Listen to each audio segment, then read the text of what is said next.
En République du Congo, le ministre de l'Intérieur a publié le 30 juin dernier une nouvelle liste officielle des partis politiques autorisés à exercer sur le territoire national.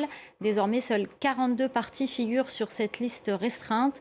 Deux grands partis ont été retirés, une décision qui suscite déjà des réactions au sein de la classe politique. Vivace Mabwana.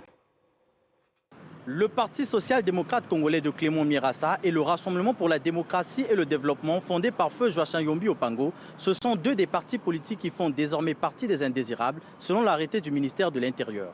Les autorités congolaises justifient ce choix par le non-respect des exigences légales liées à la mise en conformité administrative des partis. Pour l'un des opposants, c'est une violation grave de la Constitution.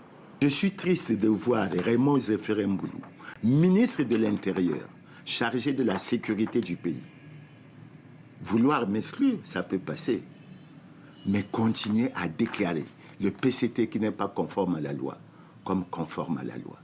Et ça veut dire que dans ce pays, nous sommes dans une démarche de fraude et de corruption.